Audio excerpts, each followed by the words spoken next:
Leaving a job is a big decision, but so is staying in the wrong one.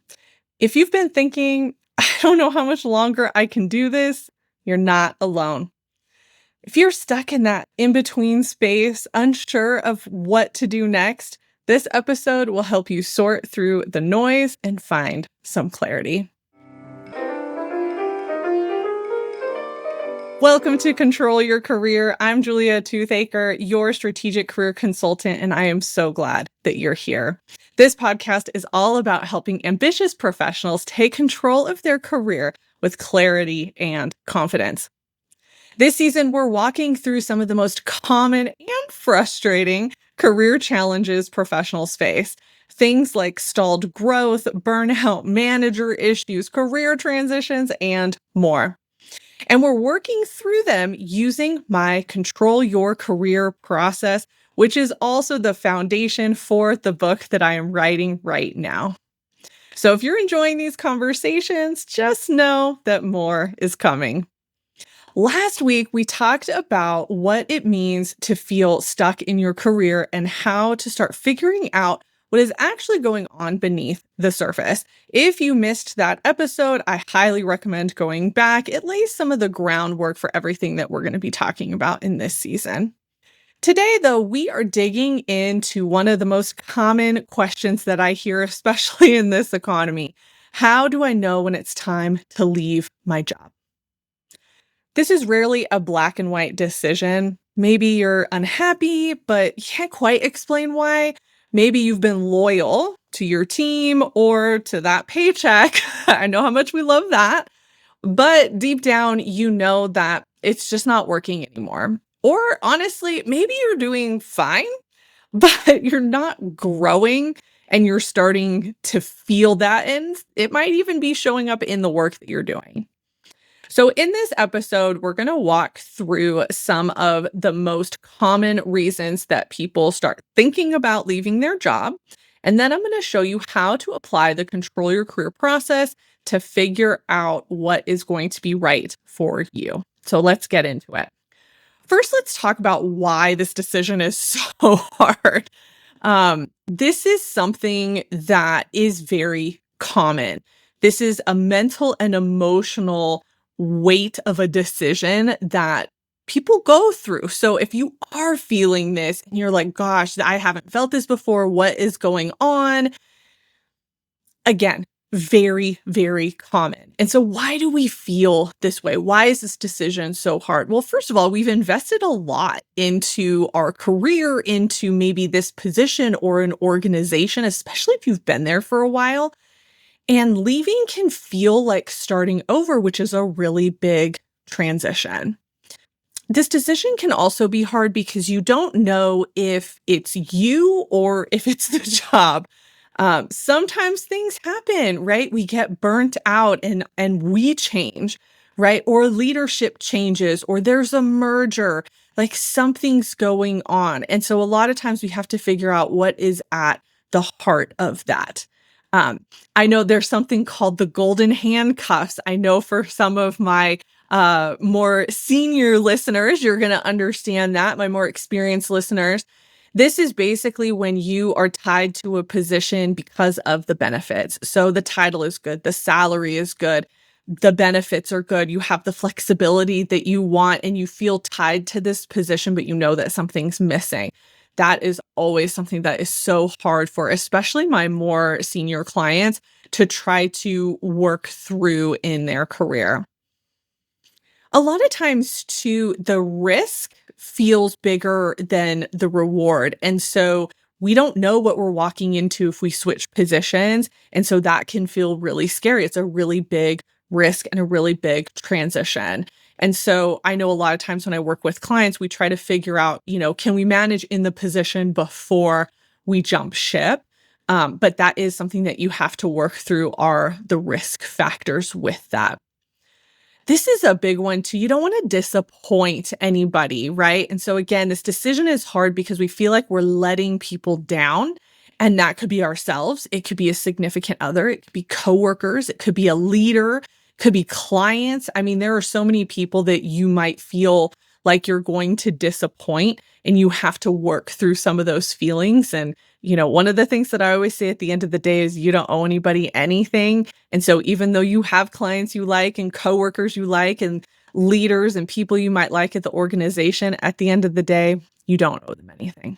And for some of you, you might just be tired. You might just be tired. And the idea of thinking about change is really, really overwhelming. It's mentally and emotionally exhausting.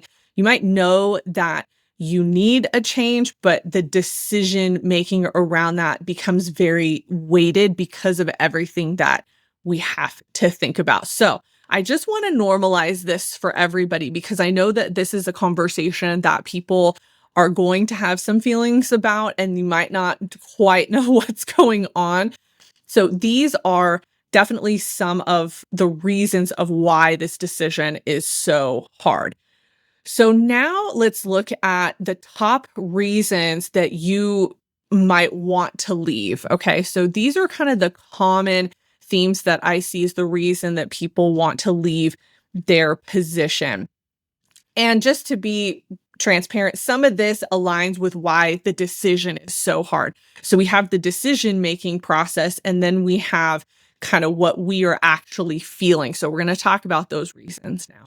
So first, you've outgrown the role. I find that this is one of the most common things that I hear, especially from my more experienced clients. So they have mastered the job. There's really nowhere to go. So they don't see a path forward. You might be bored, or you feel like there's just no challenge. Now, some of you don't want a challenge, and that's fine. But for my clients, most of them tend to be fairly high achieving. And so if there is not a problem to solve and if there isn't a challenge that they can work through, then they become bored and we have to start looking for something else. But you really look at the landscape and you understand that there really isn't anywhere for you to go. So there's no opportunity for promotion. There are no stretch projects, and there really isn't any development available to you. And sometimes when you've outgrown a role, you just want different work. Sometimes our roles can become repetitive in certain industries and certain functions. And some people love that, don't get me wrong, but some people don't. And so if you want that variety, then again, you might have outgrown the role and we have to start looking for something else. Something that I find that's been more common, especially with some of the younger generations, is the culture or leadership is misaligned. And so what this means is that the leadership lacks vision and sometimes communication, sometimes both. And so this can happen either when you get into a position and you realize it's not a good fit, or the organization has changed over time and now it just doesn't work for you. And so maybe new leadership has come in and you don't like where they're headed, right? Or the communication has not been great about different things that are going on in the organization. So there's a misalignment there. Some of my clients, their values have been compromised. And so again, a lot of times this is something where an organization is growing and shifting, and then that changes. Most of my clients, they're doing the work to get into the organization. They understand the values at that point. But sometimes the spoken values and the lived values of an organization are very different. And so you might realize that when you first get into a position, but sometimes it might take time to understand that it has shifted. One thing that I think happens more often than not when we're talking about culture and leadership is you don't feel safe. You don't feel safe with the manager. You don't feel safe with the team. So there's a misalignment there. And that can be for a lot of reasons I'm not going to necessarily dig into for this episode, but that is definitely something that you want to think about. And then also alongside that, there's toxic or passive aggressive work environment. And so this is where you've been in a situation for a while and you know it's not right. You know that something is going on. You're not treated right. You're witnessing other people not treated right. So we have that misalignment of culture. Obviously, when it's a toxic situation, we want to get out of that as quickly as we can. Make sure that you are documenting. That's a really niche situation to deal with, but it is one of the main um, reasons that we see people leave. And then the job is taking too much of a toll. So I've actually had a few clients that have gone through this recently. And this is, I think, one of the hardest things to come to terms with. And so when we're talking about the job like taking a toll on us, it means that we are living in constant anxiety, constant stress, and we've gotten to the place of burnout or a new term that I'm hearing now is quiet cracking. So, you're doing the job, you're showing up, but internally you are ready to combust. Some signs of that too is our physical and our mental health is suffering. You feel off even when you're outside of work. So your work is draining you so much that you cannot function when you are outside of work. And that might even be hindering some of your relationships in your life. And then the emotional labor and the emotional toll outweighs any kind of reward that the career is going to provide. So when we are talking about a job taking too much of a toll, a lot of times this is a progression, and a lot of people don't want to admit that this is actually the issue. And especially if you have perfectionist tendencies or if you happen to be a very high achiever, admitting to yourself that the environment and the job is too much is very hard to come to terms with. One thing I will say, I had a client recently who went through this and made the decision to leave. And oh my goodness, they are so much happier. And I was surprised because I did not think that this was actually the best option for them. I was trying to sway them a different way. They ended up leaving and they are a completely different person now, and they're a better version of themselves. So if that is something that's going on, I highly recommend you work with a coach.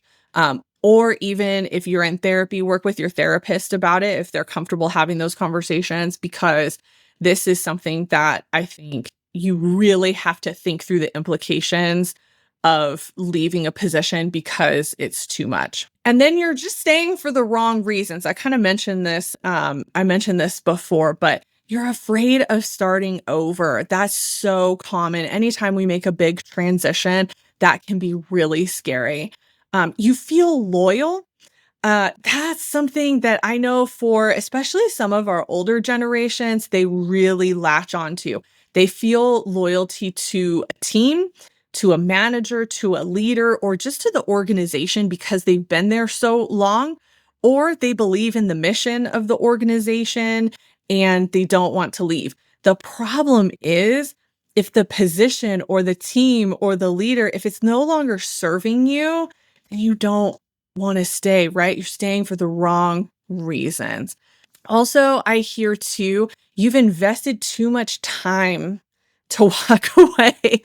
So you've put so much of yourself into an organization. So maybe you've built something out in the organization, or you own certain projects, or you're the point person for a certain client. So you feel like you can't stay. I hate to break it to you, but that organization is going to move on. As soon as you choose to leave, they're going to find somebody to come in and take that position. And you know what? If that client relationship falls apart, that's not on you. That's on the organization for putting too much responsibility and pressure onto you in the first place. Okay, so that was 4 of the top reasons that I hear people talking about why they want to leave and kind of figuring out if it's time to leave. Now let's move on to applying this issue into the Control Your Career framework. So just as a reminder, we have 5 stages that we are going to work through. The first is realistic reality. Then we have identity analysis. Purpose-driven plan is stage 3. Initiate action is stage 4. And rounding us out with stage 5 is high impact habits. Okay, so let's get going with realistic reality. So we've gone through some of this in the conversations that we just had around why this decision is so hard, and then also some of the reasons that you want to leave. So some of that we went through is going to be at the core of realistic reality, which is basically what is actually happening? What is prompting this? And so remember, when we're talking about realistic reality, this is what is actually happening. What's really important here, we talked about toxic environments, management, all of that. What's really important in realistic reality is that we get to the heart of whatever the issue is.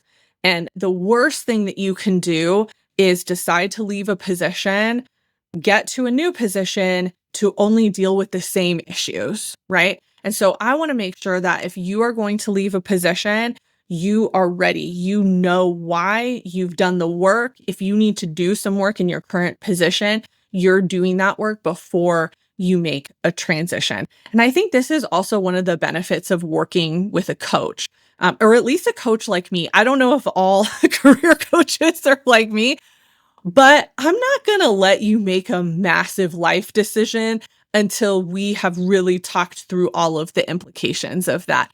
And that's a lot of what realistic reality is going to do.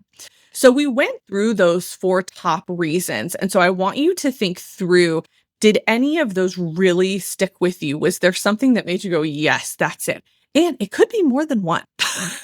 That's the thing. Those were different options, but it could be a combination of those that really, just hit home with you.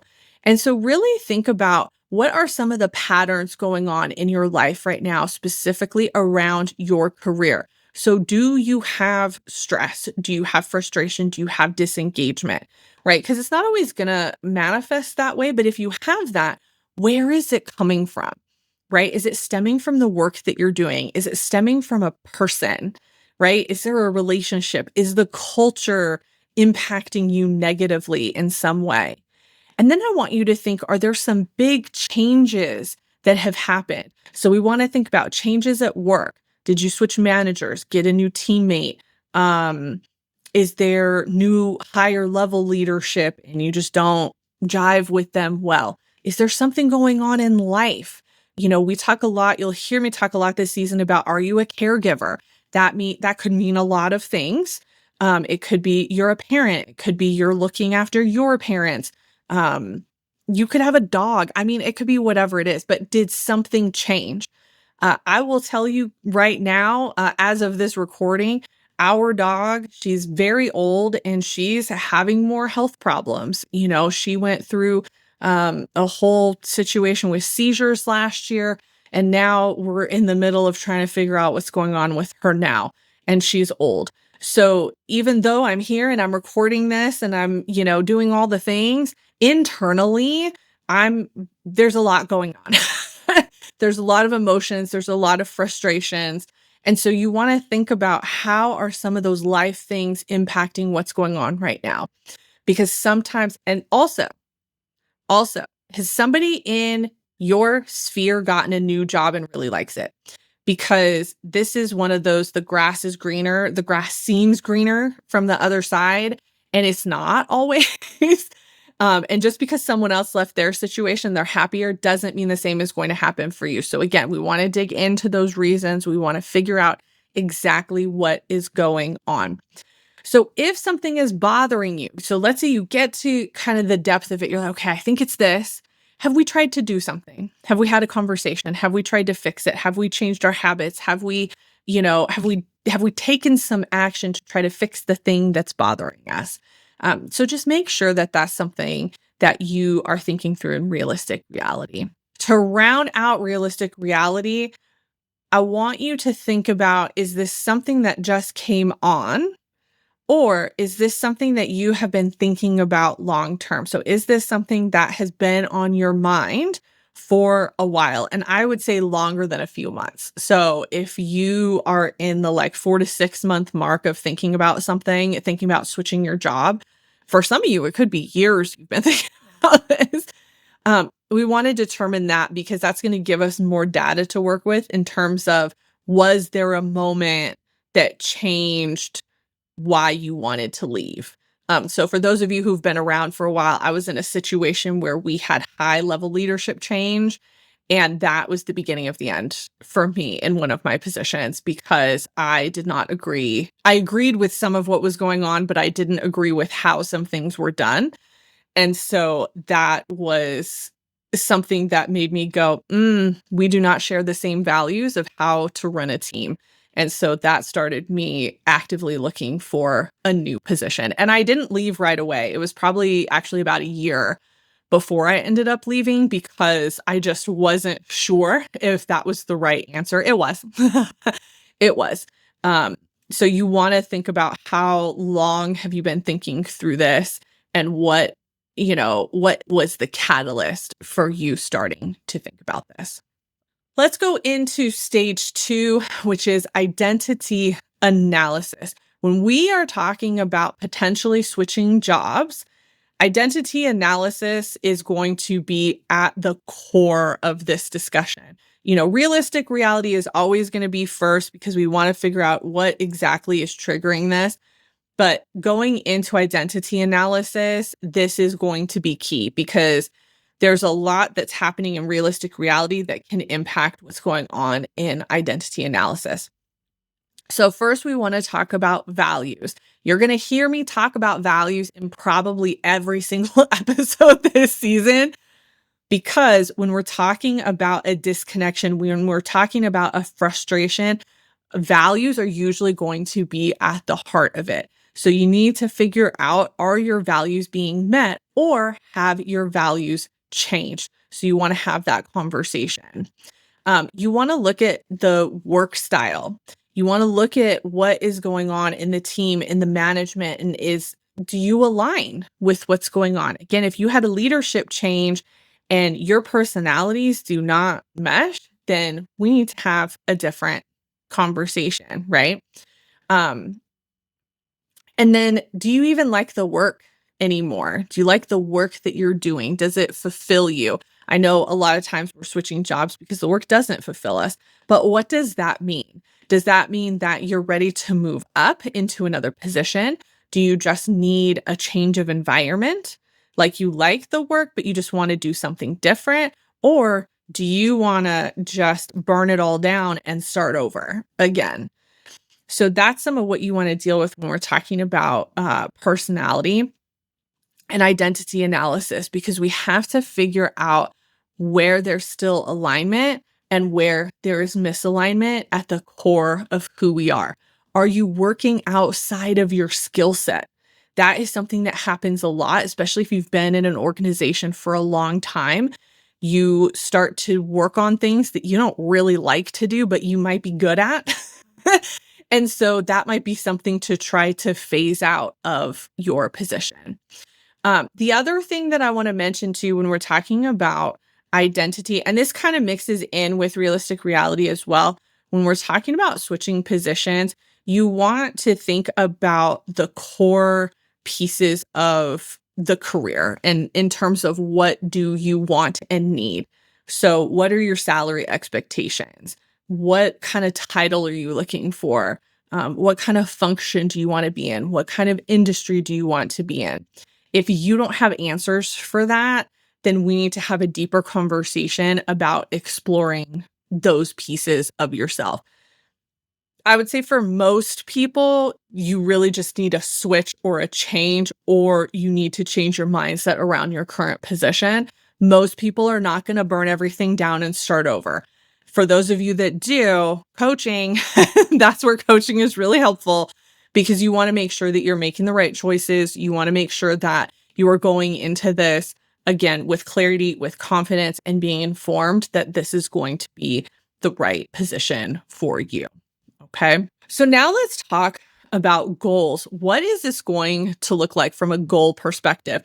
So for some of you, it might be, my goal is to get another job. So if you're already clear on getting a new job, then that's going to be the goal. But for some of you, it might be something a little bit different. It might be that you need to research more. It might be that you do need to get a coach to talk it out.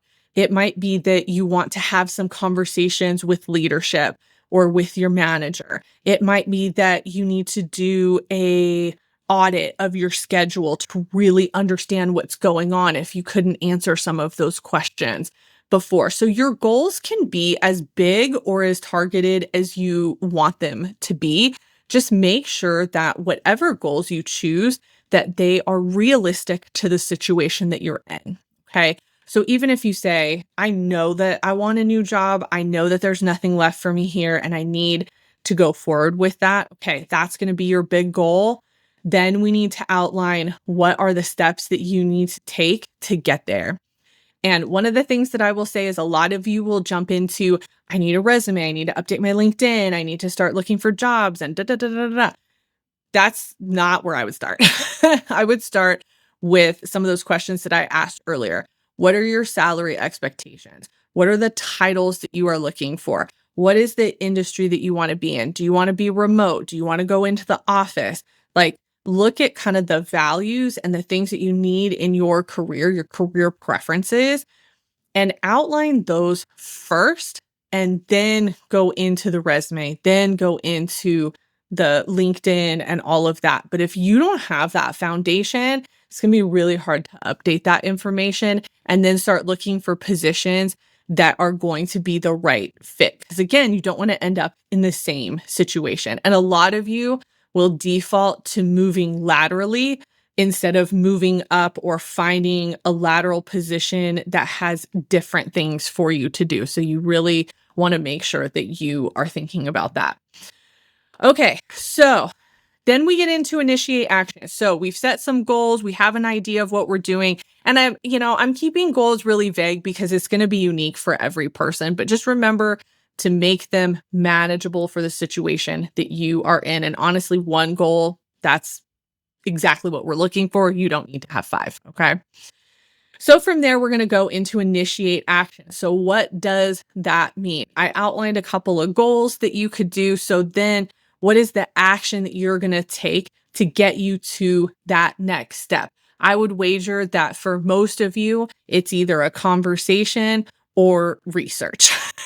And so that conversation is likely going to happen with a manager to try to figure out what is going on.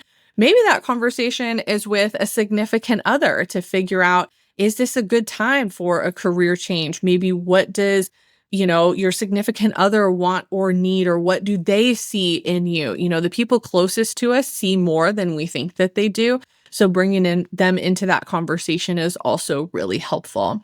And then research. I think that's a lot of times the big action that I like people to take is see what's out there. Sometimes, again, we think, oh, the grass is greener on the other side, but then you start looking at positions and you start looking at salaries. And then all of the sudden, oh, well, nothing is as flexible as the position that I have here. So now how can I work within this position, right? And again, this is where career coaching is really helpful, because a career coach like me can do career management coaching with you, which is, how do I function in this position? What are the things that I can do so that I don't feel like something is missing? So ultimately, taking action is taking those goals and creating those action steps that you are going to do. And again, make sure that they are manageable for the situation that you are in. All right. And finally, we're wrapping it up with stage 5, which is high impact habits. Now, there's not always going to be habits associated. And honestly, I'd rather you focus on the goals and actions and those first 4 steps before you get into stage 5, which is habits. The main habit that I would like you to really adopt if you are in this process is checking in with yourself. And so doing a weekly, at the very minimum, check-in.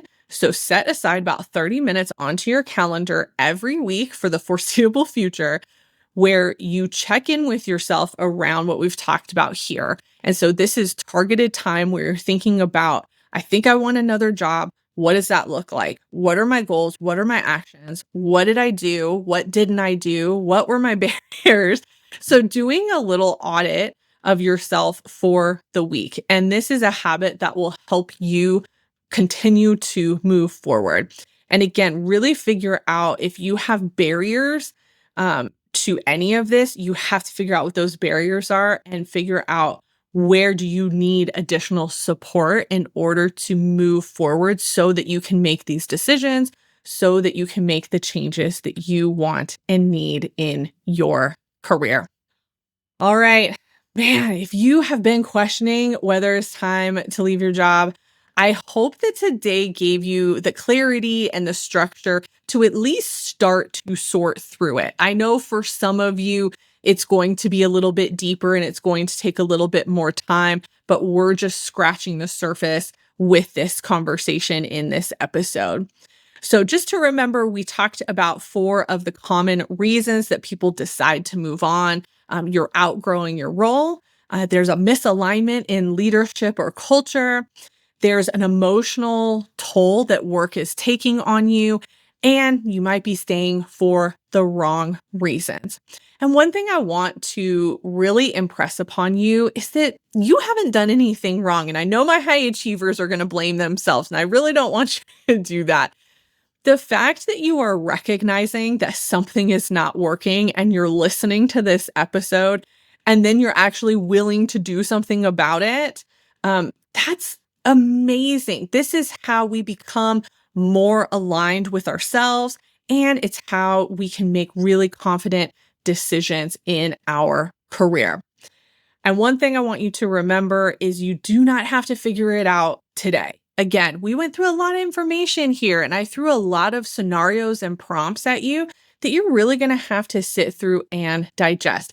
But that's why I created the Control Your Career process, to guide you through some of these pieces of your career to think about. This process is here to help you break this cycle of overthinking and reacting on impulse. I want you to be able to move forward with intention in your career. All right, so if you want to walk through this process using, if you want to walk through this challenge using the Control Your Career process, I actually linked a PDF into the blog post that's going to help you map it out. So this is where you can take what I've talked about in the episode and you have a place that you can actually start to outline it for yourself. So whether it's this topic or something else that you've been struggling with, this is the framework that I designed to help you meet you where you are at. All right. So if this episode resonated with you, please subscribe so that you don't miss what is coming next. Please share this episode with somebody that you know has been questioning their job or, been really torn about leaving. I think this will help kickstart at least some conversations for them. And again, check in with those free resources in the blog post. I don't want you to miss out. And I want you to be on my email list. So when you download those resources, it automatically puts you on my email list so that you can hear more about new episodes that come out, as well as what is going on with the book that I'm writing. So you'll be the first to get those updates. Thanks again for being here. And until next time, keep taking control of your career.